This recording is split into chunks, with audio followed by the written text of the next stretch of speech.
Our health and well-being are influenced by the settings in which we live. By 2030, 2/3 of humanity will live in urban areas. Cities provide an excellent opportunity for local governments to protect and promote health at many levels. 23% of deaths are caused by environmental factors. In fact, more than 90% of the world population is exposed to air quality levels that do not meet the recommendations of the World Health Organization. Some 235 million people currently suffer from asthma. It is the most common non-communicable disease among children, and urbanization is associated with an increase in asthma. 39% of adults are overweight. Obesity is one of the biggest health problems worldwide, and living in urban areas contributes to sedentary lifestyles. Health is not only about medical and clinical services such as hospitals, it is about including health directives in all policies. Cities can be designed to provide well-being and care.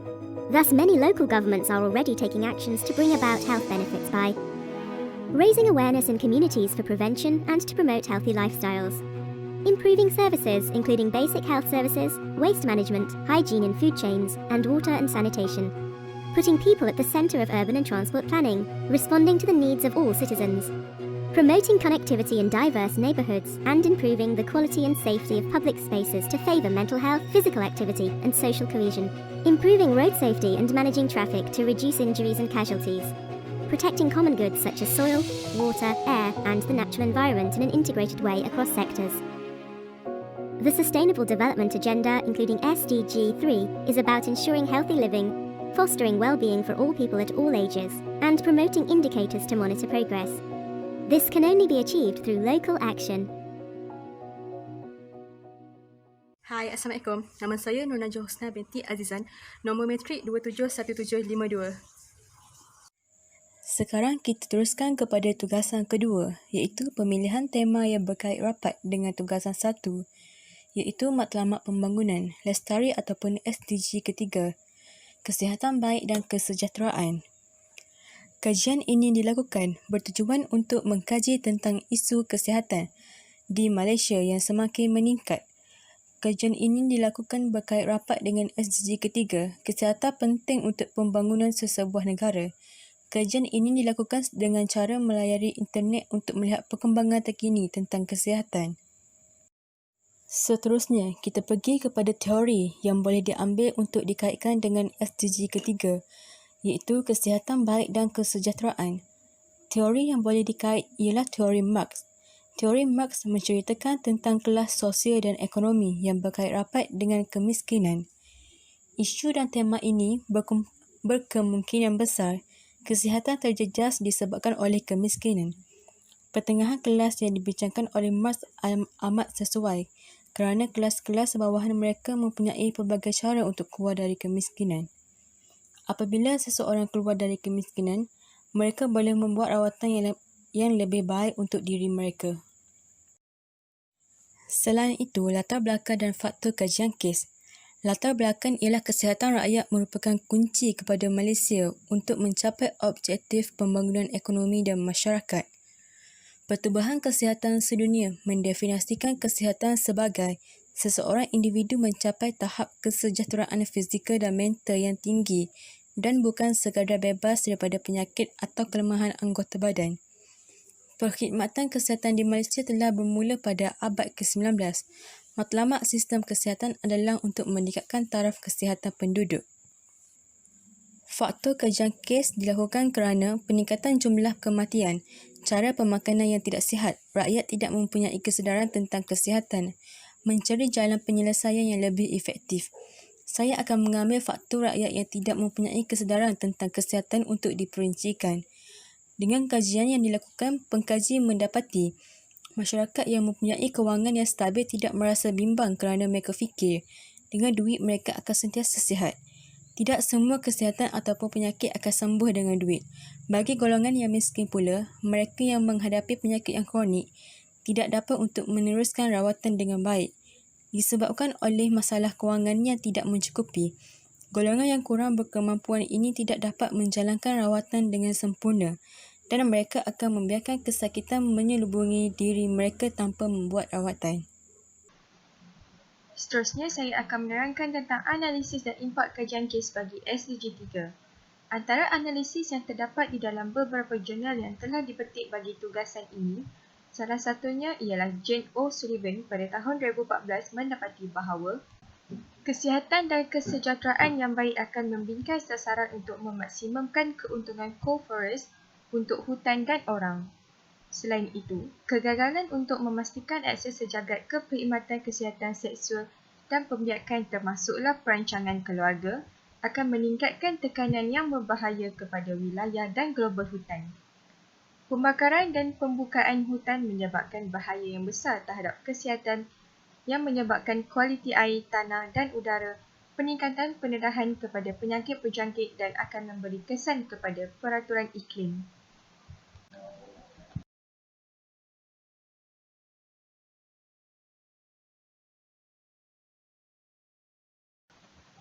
Walaupun manusia dapat bertahan hidup dengan udara, air dan makanan dan juga mungkin di sel tanpa tingkap, mereka pasti tidak akan berjaya dengan input itu sahaja. Antara aspek-aspek lain ialah seperti hubungan sosial juga penting untuk memupuk keadaan fizikal, mental dan sosial yang tidak sempurna. Kesejahteraan juga merupakan istilah yang bergantung pada konteks. WHO iaitu World Health Organization mendefinisikan sebagai sebahagian daripada kesihatan. Kesihatan juga adalah sebagai salah satu daripada 5 komponen kesejahteraan bersama dengan Raja 1 menunjukkan tentang hubungan antara hutan dan kesihatan penduduk juga menekankan bahawa hubungan itu terdapat dua arah di mana kesan hutan terhadap kesihatan tidak semuanya positif dan kesejahteraan yang ditingkatkan oleh orang dapat memberi kesan yang baik dan buruk kepada hutan. Selain itu, terdapat juga populasi yang lebih besar. Walaupun ukurannya tidak menentu, ada yang tinggal jauh dari hutan, mungkin sekali mengunjungi satu, namun ianya saling bergantungan. Sebilangan besar penduduk global berada banyak yang sering terdedah kepada hutan bandar dan mungkin mengunjungi hutan lain semasa bercuti. Paling memakan selalu secara tidak langsung hasil hutan seperti penemuan kayu, makanan dan farmasi bahari dari seluruh dunia. Impak yang seterusnya ialah menerusi kajian kes tersebut adalah ianya dapat menamatkan epidemik dan mengawal penyakit berjangkit. Secara khusus, ianya menyeru untuk menamatkan wabak HIV ataupun AIDS, malaria, 3 penyakit utama berjangkit atau berjangkit yang menjadi tumpuan usahawan, kawalan global yang berterusan dan kumpulan penyakit yang dikumpulkan kerana pengabaian. Kemiskinan diturunkan oleh kesihatan yang buruk, di mana kos mencari rawatan dan kehilangan penghidupan akan meningkat. Banyak penyakit berjangkit yang penting mempunyai sedikit atau tidak ada kaitan dengan ekologi hutan seperti influenza, hepatitis virus dan jangkitan yang ditular secara seksual selain HIV, walaupun ia boleh mempengaruhi populasi yang berkaitan dengan hutan. Seterusnya, perubahan iklim terutamanya disebabkan oleh pengumpulan perangkap panas di atmosfera juga adalah salah satu bentuk pencemaran udara yang tercemar. Bukan sahaja hanya dapat pemindahan karbon dalam bahan bakar fosil, akan tetapi juga dari bioma termasuklah di dalam tanah dan semakin akan meningkat. Kemiskinan diturunkan oleh kesihatan yang buruk di mana kos mencari rawatan dan kehilangan penghidupan semakin meningkat. Oleh itu, dengan mengurangkan pemusnahan hutan, termasuklah kebakaran akan memberikan keuntungan bersama untuk mengurangi pelepasan karbon, bukan sahaja daripada vegetasi yang berlebihan, akan tetapi dalam beberapa kes yang mendasari gambut, yang boleh menjadikan desalinasi global semasa tahun-tahun El Nino. Secara kesimpulan, penyesuaian pada definisi kesihatan kita, perlindungan penentu sosial dan ekologi dan pengiktirafan hak planet akan menyumbang kepada kesihatan global dan dengan demikian, ianya akan melindungi hutan. Bab ini telah mengenal pasti ketidaksesuaian kognitif yang jelas dalam SDG yang berusaha untuk mengembangkan ekonomi pertumbuhan seperti yang dinyatakan secara konvensional. Namun, demi melindungi modal semula jadi termasuklah hutan dan alam semula jadi, tugasan ini juga telah membincangkan bagaimana kegagalan untuk meningkatkan kesihatan pembiakan, terutamanya dengan penyediaan perkhidmatan perancangan keluarga yang tidak mencukupi dan pengaruh lain mengenai kesuburan mengancam hutan dan penduduk juga akan mengancam pencapaian banyak SDG yang lain. Dengan cara yang lebih baik adalah untuk memupuk pemahaman di antara mereka yang mempunyai kekuatan politik dan ekonomi yang lebih tinggi, bahawanya kesihatan dan kesejahteraan mereka akan dipromosikan oleh aktiviti yang lebih sensitif terhadap biosensitif seperti diet yang kurang bergantung kepada produk haiwan, penggunaan yang kurang membazir dan lebih banyak hubungan dengan alam. Oleh itu, peranan setiap individu amatlah penting bagi SG3 ini di mana bagi untuk memupuk tahap kesedaran betapa pentingnya tahap kesihatan setiap individu pada masa kini.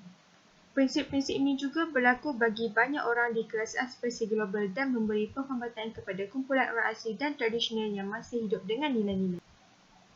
Antara cadangan yang boleh diajukan untuk mempercepatkan kemajuan dalam menangani tantangan kesihatan baru, semua pelaku termasuklah sektor swasta perlu menumbuhkan sebuah klinik kecil ataupun organisasi yang mengambil berat tentang kesihatan para pekerja, di mana ianya untuk menangani penyelesaian masalah rawatan kesihatan yang berfungsi untuk golongan individu, keluarga, masyarakat dan negara.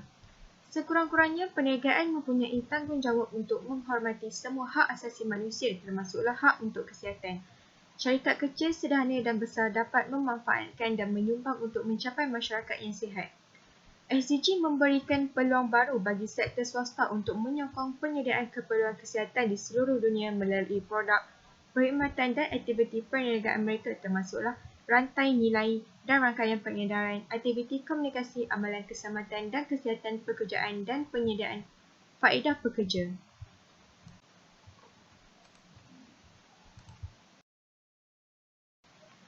Dengan adanya penubuhan klinik kecil ataupun organisasi di setiap syarikat, ianya akan memastikan bahawa pekerja akan mempunyai keadaan kerja yang selamat dan akses kepada perkhidmatan kesihatan.